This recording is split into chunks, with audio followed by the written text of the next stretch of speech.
Oke ya, Bismillahirrahmanirrahim. Assalamualaikum warahmatullahi wabarakatuh. Kita akan membahas mengenai penginderaan jauh gitu ya, dan sistem informasi geografis. Nah, nama lain dari penginderaan jauh itu adalah remote sensing, sedangkan nama lain dari sistem informasi geografis itu adalah GIS. Kita tinggal dibalik aja ya. Berarti Geographic Information System gitu ya. Itu nama lainnya di kalangan luar negeri atau istilahnya international language-nya. Oke, kita mau ngebahas penginderaan jauh dulu. Nah, penginderaan jauh dari mulai definisinya. Apa sih penginderaan jauh gitu ya? Kita mau ngebahas dulu dari si ini ya. Biar sama kayak di buku ya, kalau nggak salah si Kiefer ya.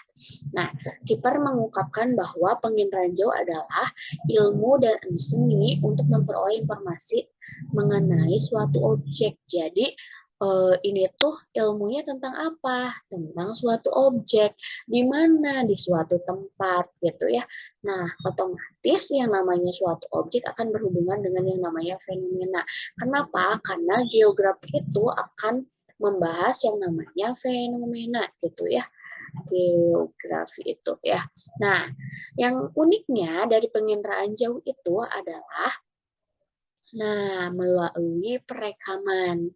Jadi uniknya dari penginderaan jauh itu adanya perekaman atau sensor gitu ya, di mana perekaman ini itu menggunakan gelombang elektromagnetik sebagai media perantaranya. Nah, sebenarnya gelombang elektromagnetik itu ada juga di kamera gitu ya, kamera. Nah, jadi penginderaan jauh itu kita ngelihat objek gitu ya tanpa harus menyentuh objeknya, otomatis kayak foto lah gitu ya, foto dari jauh itu adalah penginderaan jauh. Contoh nih, nah contoh kalian melihat ini, kalian kan sebenarnya manusia itu punya sensor, yaitu mata. Nah, mata itulah sebagai sensor manusia alamiah. Tapi di dalam geografi ada sensor alatnya, yaitu kamera.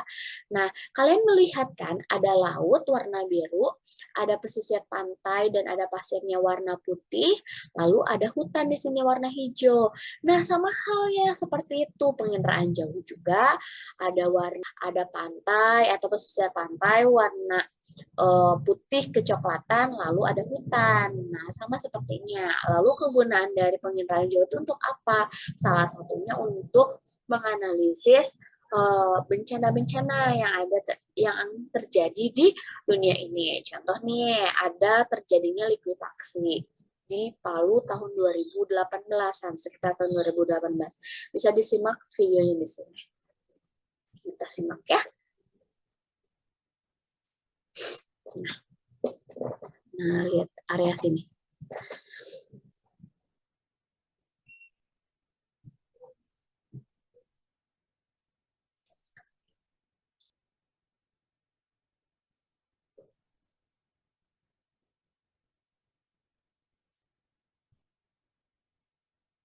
Nah, jadi penggunaan dari penginderaan jauh itu adalah kita memotret gitu ya, fenomena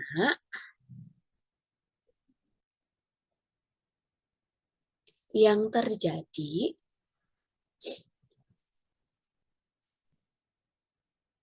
tanpa sentuh gitu ya, tanpa bersentuhan dengan objeknya, dengan objek. Nah, itu adalah penginderaan jauh gitu. Jadi sebenarnya simpelnya adalah kamera yang di keatasin atau drone gitu ya. Simpelnya seperti itu. Nah, drone itu merupakan bagian dari penginderaan jauh gitu ya. Oke, kita next. Nah, ini adalah komponen dari penginderaan jauh.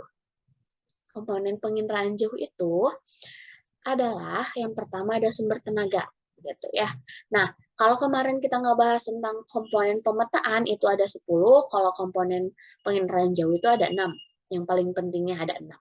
Nah, awalnya ada di sumber tenaga dulu. Sumber tenaga itu untuk apa? Untuk pencahayaan. Ini tuh untuk pencahayaan. Pencahayaan ya, pencahayaan. Nah, di sini pencahayaan itu ada dua. Ada yang pasif, yang satunya ada yang aktif gitu ya. Nah, apa bedanya? Kalau yang pasif itu secara alamiah, kalau yang aktif itu buatan manusia gitu ya. Nah, buatan manusia. Jadi pasif itu alamiah, yaitu alamiahnya contohnya apa? Ya sinarnya dari matahari gitu ya. Sinarnya dari matahari. Kenapa sih sumber tenaga itu penting? Karena ketika tidak ada sumber tenaga, si alat ini itu tidak bisa memotret area bagian daratan. Gitu. Jadi hal yang pertama komponen penginderaan jauh itu awalnya dari sumber tenaga.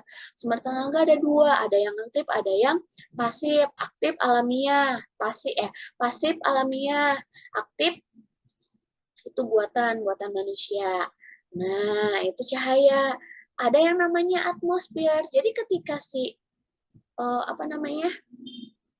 Ketika alat ini ke bawah, itu kan ada yang namanya atmosfer.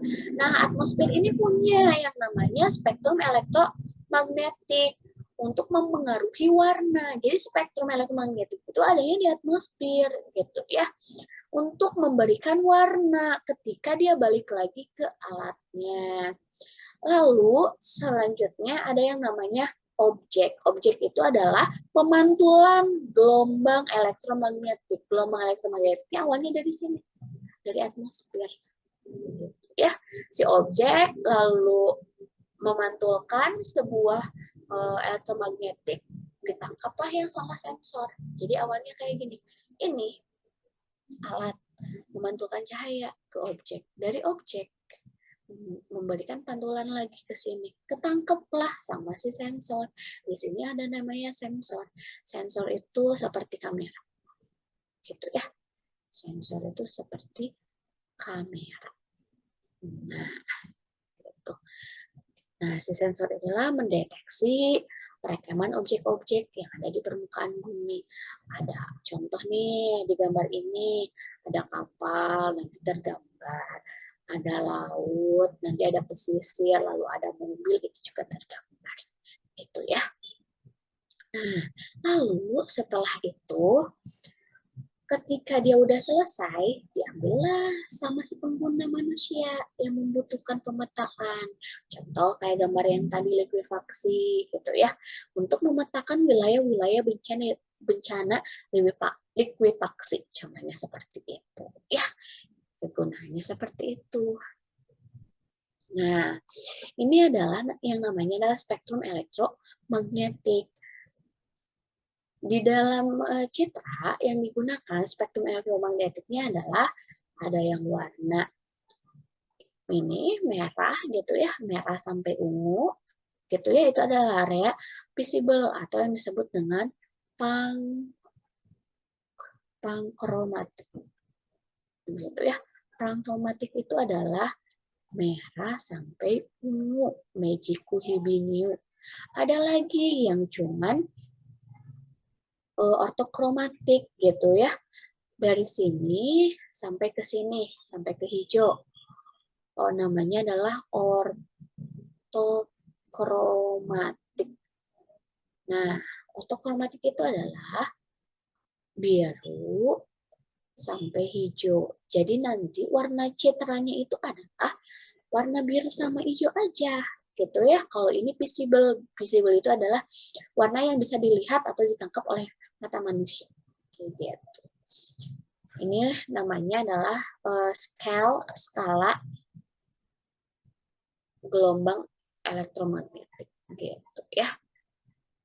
Nah, kita balik dulu ya, ada ibu yang kelewat. Sedangkan hasil dari penginderaan jauh itu namanya citra. Gitu ya. Citra itu adalah hasil dari penginderaan jauh. Penginderaan jauh. Nah, sedangkan sensor ini disimpan di namanya wahana. Di dalam wahana itu ada sensor atau nama lain adalah alat. Nah, ini ya, ini komponen-komponennya ada wahana, ditambah lagi jadi ada 10 ya, ada 8 ya. Di sini ada 3, 6, 7, 8 gitu ya. Ini adalah komponen pemetaan. Gitu. Nah, citra, kan citra itu adalah hasil dari penginderaan jauh namanya citra. Citra itu terbagi 2, ada citra foto sama citra non foto. Kita akan jelasin apa bedanya citra foto sama citra non foto. Yang ngebedainnya apa saja. Pasti ada bedanya antara citra foto dengan citra non foto. Gitu ya. Kita jelasin dulu citra foto. Ini namanya citra foto. Citra foto. Nah, citra foto itu biasanya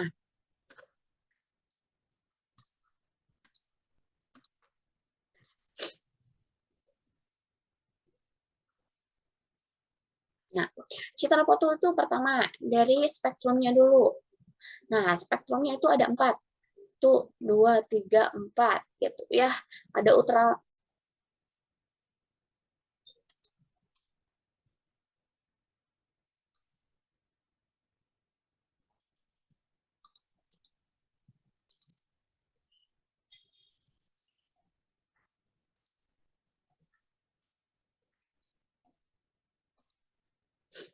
ya, citra foto itu dari spektrum elektromagnetik dulu gitu ya. Ada 4. Ada citra ultraviolet, ada ortokromatik, pangkromatik sama inframerah. Nah, ungu itu otomatis ultraviolet. Nah, di sini citranya warnanya ungu semua. Gitu. Berapa ukuran gelombangnya? Ya, segini 0,3 sampai 0,4. Ortokromatik itu warnanya biru sampai hijau aja. Berapa? 0,4 sampai 0,5 ukurannya. Pangkromatik sinar tampak mata. Apa aja sih warna tampak mata tuh? Ya, merah sampai ungu. Gitu. Itu adalah warna tampak mata. Atau nama lain adalah Mejiku Hibi Niu, merah sampai ungu. Dan yang terakhir adalah inframerah. Yaitu inframerah itu adalah gelombangnya dari 0,7 sampai 1,5. Inframerah otomatis merah di sininya. Warnanya, warna citranya ya. Spektrum elektromagnetik itu berhubungan sama ini hasil citra. Gitu ya. Atau nama lainnya itu adalah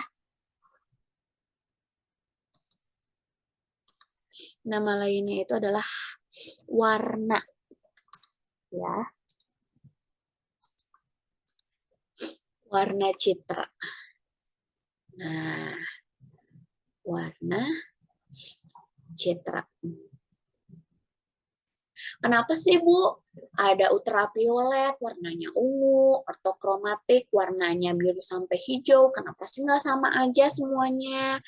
Kenapa beda-beda? Karena kegunaannya juga berbeda, Nak. Kalau untuk yang warna merah sampai ungu, yang warnanya tampak mata, gitu ya, mata kita tuh bisa lihat benar-benar jeli, gitu ya. Itu tuh untuk apa? Untuk penggunaan lahan, gitu. Ultraviolet untuk apa? Itu semuanya ada gunanya. Nanti dibahas di pas bagian hasil dari citra foto, gitu ya. Contoh aja ini nih. Citra merah sampai ungu itu ada untuk penggunaan lahan. Sedangkan kalau posisi sumbu itu pas ketika pengambilannya itu seperti apa? Ada yang foto vertikal gitu ya. Ada foto yang condong. Nanti akan terlihat bedanya antara pengambilan fotonya vertikal sama condong akan seperti apa. Ini mah sudutannya seperti apa. Kenapa? Karena nanti titik fokus ini akan menghasilkan ketinggiannya berapa. Gitu ya. Nah, jenis kameranya nanti ada yang tunggal, ada yang jamak. Berarti banyak nih multi kameranya. Berarti sensornya banyak gitu ya. Oke, selanjutnya ada yang namanya wahana. Nah, wahana ini adalah alat. Kenapa?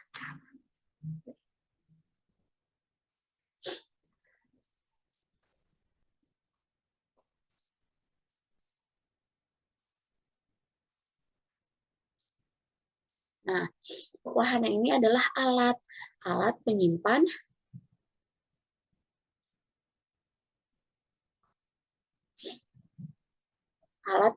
sensor.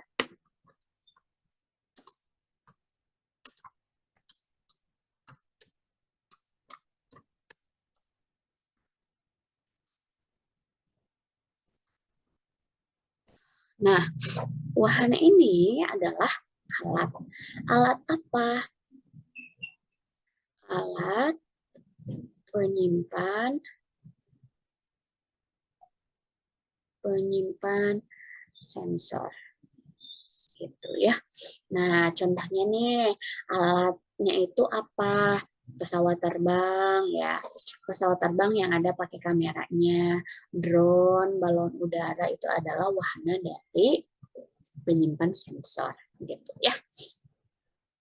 Nah, ini adalah contoh-contoh dari citra foto yang dihasilkan oleh sensor kameranya citra foto ya. Nah, berdasarkan spektrum elektromagnetik yang tadi Ibu jelaskan bahwa spektrum elektromagnetik itu akan berhubungan dengan yang namanya warna di dalam citra. Ini contohnya pankromatik. Nah, pankromatik itu biasanya terekam sesuai dengan objek manusia. Contoh nih, ada warna hijau seperti ini nih. Ini terlihat nggak? Warna hijau seperti ini adalah kita bisa menganalisis bahwa objek ini adalah tumbuhan terlihat di atasnya gitu ya, tumbuhan. Terus kalian bisa lihat lagi nggak bahwa ini ada kotak-kotak seperti ini. Nah, ini bisa dilihat bahwa ini adalah taman gitu ya. Ada warna yang ini. Nah, ini bisa dilihat bahwa ini adalah lapang. Benar-benar terlihat oleh mata manusia. Nah, namanya adalah citra pankromatik. Nah, sedangkan kalau inframerah gitu ya. Kalau inframerah, nah selanjutnya kita ngebahas mengenai foto inframerah, citra inframerah. Biasanya inframerah itu, nah untuk mendeteksi terkait vegetasi sehat gitu ya, maksudnya di sini bisa melihat bahwa tanaman itu rusak, tanaman itu kena penyakit gitu ya, itu bisa dilihat gitu ya melalui melalui foto inframerah gitu ya. Sedangkan kalau otokromatik itu bisa untuk mendeteksi tumpahan minyak di laut gitu ya, bisa untuk vegetasi juga. Kalau untuk yang ini foto ultraviolet gitu ya atau ultraungu itu kegunaannya biasanya gitu ya untuk wilayah badan-badan perairan gitu ya, di sini bisa melihat. Oke, selanjutnya ini terkait yang tadi dijelaskan. Nah, sumbu kamera ketika pengambilan fotonya itu vertikal gitu ya atau tegak, ini hasilnya akan seperti ini, lebih ke cembung ya. Tapi kalau akan melihat seperti hasilnya gitu ya, seperti kayak mata kita melihat dari atas, itu pengambilan fotonya agak condong miring gitu ya untuk melihat gradasi seperti ini. Kalau dia tegak atau vertikal itu lebih ke cembung ya hasilnya Gitu. Ini sudut dan fokus kamera. Kenapa sih fokus kamera itu penting? Karena untuk menghitung bahwa skala peta di sini. Skala peta itu adalah fokus dikali 0,025 gitu ya dibagi ketinggian gitu. Atau ini kalau ininya sentimeter berarti F dikali 25 cm dibagi H atau height gitu ya. Jadi kenapa fokus itu penting karena kaitannya dengan ini skala foto ya. Oke, next contoh nih. Ada contoh soal pesawat terbang memotret dengan ketinggian. Nah, berarti H-nya ya. H-nya udah diketahui tuh. Itu adalah 1000 meter. Nah, permukaan tanah dengan kamera fokusnya 8 inci.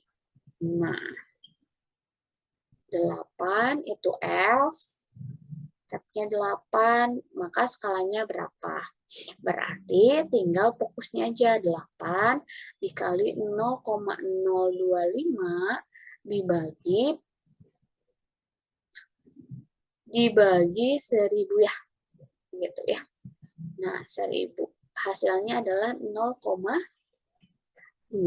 gitu ya. Berarti ini dikali ini hasilnya 0,2. 0,2 per segini berarti disamaratakan, dihilangkan komanya 2 per berarti dikalikan ya, dikali 10 semuanya. Jadi dari tadinya 1000 jadi 10.000 lalu dibagikan 1 per 5.000. Jadi skala peta skala fotonya adalah 1:5.000 gitu ya. Oke, next. Kalau tadi kita ngebahas tentang skala foto atau citra foto, sekarang ngebahas tentang citra non foto. Citra non foto itu dilihat dari spektrum elektromagnetiknya cuma ada 3, inframerah thermal, yang namanya juga thermal, otomatis untuk biasanya untuk suhu, berarti kan thermal ya, berarti kebakaran hutan, gitu ya, kebakaran hutan. Nah, thermal. Radar gelombang mikro. Nah, ini sama ya, seperti kayak yang tadi, citra foto, gitu ya. Ada kameranya, ada sensornya, ada yang tunggal, ada multi spektral. Nah, multi spektral berarti ada banyak. Nah, wahananya biasanya dirgantara atau satelit, gitu ya. Jangan ketukar kalau citra foto itu, nah, citra foto itu dia alatnya ini drone, drone, lalu balon udara, gitu ya, udara. Sedangkan kalau wahana dari citra foto itu adalah satelit atau dirgantara. Gitu. Nah, ini adalah hasil dari citra foto. Ini menggunakan radar inframerah, ini radar, ini radar, ini inframerah gitu. Ya, ini hasilnya. Nah, ini citra satelit. Contohnya kayak Google Earth. Google Earth itu pakai satelit, itu contoh dari citra non foto. Gitu, ya. Nah, dan selanjutnya ciri-ciri dari citra itu ada 3, ada spasial, ada spektral, ada temporal. Kalau spasial berarti bentuknya, ukurannya, gitu ya, keruangan itu berhubungannya. Kalau spektral itu sama warna, kan dari spektrum, gitu. Spektrum. Nah, spektrum itu warna. Nah, kalau temporal dilihat dari waktunya. Contoh nih, tahun 2010 Kota Bandung dengan tahun 2020 itu pasti beda hasil citranya. Pasti udah ada perubahan-perubahan. Nah, itu dilihat dari waktunya, dari warnanya seperti apa, apakah banyak hijaunya atau banyak bangunannya, gitu ya. Nah, spasialnya kayak gimana? Kalau banyak bangunannya otomatis lebih ke kotak-kotak kan, gitu ya, perumahan, gitu. Nah, banyak kotak-kotaknya biasanya nanti. Sedangkan kalau banyak tumbuhannya ya hutan, banyak hutan-hutannya, gitu ya, berarti banyak hijau-hijaunya. Itu adalah ciri-ciri dari citra. Nah, ini adalah contoh dari satelit penginderaan jauh gitu ya, satelit yang dipunya oleh beberapa negara. Kalau untuk kelautan punya USA namanya CISAT gitu ya, kalau Jepang MOS. Klimatologi berarti tentang iklim, NOAA gitu ya, kalau nggak salah ini punya US. Rusia namanya Meteor, GMS itu Jepang gitu. Itu jadi setiap satelit itu beda-beda namanya dan beda-beda kegunaannya untuk apa gitu ya. Nah, dulu Indonesia punya namanya Palapa, cuman udah dijual ke Singapura kalau nggak salah ya. Oke, kita lanjut gitu ya ke interpretasi citra. Nah, interpretasi citra itu ada 8. Jadi bisa dilihat dari warnanya, ada warna.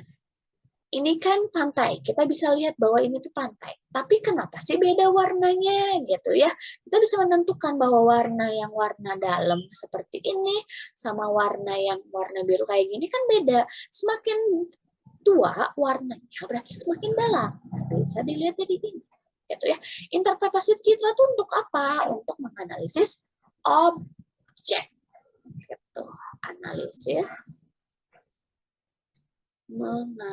menganalisis objek di dalam citra. Dalam citra. Gitu ya. Nah, dilihat dari bentuknya.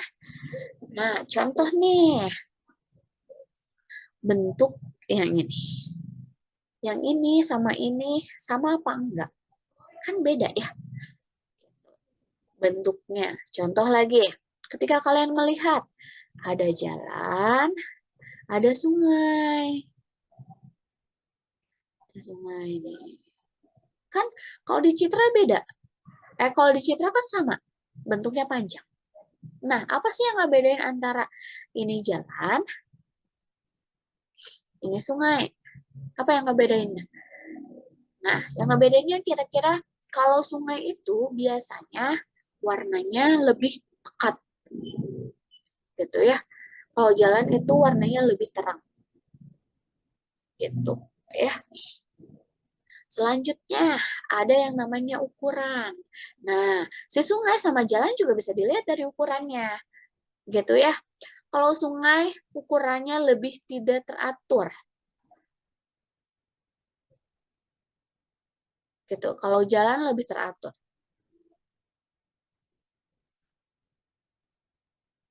Nah, selanjutnya tekstur. Nah, kita lihat di gambar ini. Tekstur ini dengan yang ini apa sama apa enggak? Tekstur ini lebih kasar daripada ini. Berarti menandakan bahwa di sini lebih rapat tumbuhannya. Gitu ya. Ini untuk menganalisis objek. Berarti di sini bisa dikatakan bahwa tekstur lebih lembut berarti di sini rumput objeknya. Sedangkan yang lebih rapat di sini berarti ada pohon. Gitu ya. Nah, selanjutnya ada pola. Nah, pola itu biasanya menentukan sebuah objek. Kalau polanya teratur, kayak perumahan. Contoh nih, ada 2 objek, ada perumahan, ada rumah. Ada yang teratur, ada yang tidak. Bisa ditandai. Yang teratur biasanya di perkotaan atau di kota. Atau di kota. Sedangkan yang tidak teratur, di sini ada 2 rumah, di sini ada rumah, berarti kan tidak teratur. Nah, berarti perumahan itu adalah adanya di desa. Gitu ya. Nah, bayangan bisa dilihat juga nih dari sini bayangan. Ada bayangan pohon di pinggir jalan. Gitu. Oh, berarti ini rapat. Iya, ini terlihat dari bayangannya ini pohon gitu ya. Nah, sedangkan situs biasanya dia kedudukan terhadap objek lain di sekelilingnya. Contoh nih, kalian melihat, ada ini jalan, ini juga di sini jalan. Mana sih yang benar ini jalan, ini jalan. Tapi di sini ada bangunan, bangunannya kotak di sininya, terus di sini ada jaring-jaringnya. Nah, di sini kita katakan bahwa ini adalah situs Kenapa bisa dikatakan situs? Kan di sini ada jaring-jaring ya. Nah, ini berarti rel kereta api. Rel kereta api. Terus, di sini ada kotak, oh ini stasiun. Gitu ya. Nah, berarti ini situs berhubungan dengan yang lainnya. Gitu ya. Atau berkaitan gitu. Nah, dan yang terakhir adalah asosiasi. Gitu ya. Berkaitan dengan yang lainnya. Oke, itu terkait dari penginderaan jauh.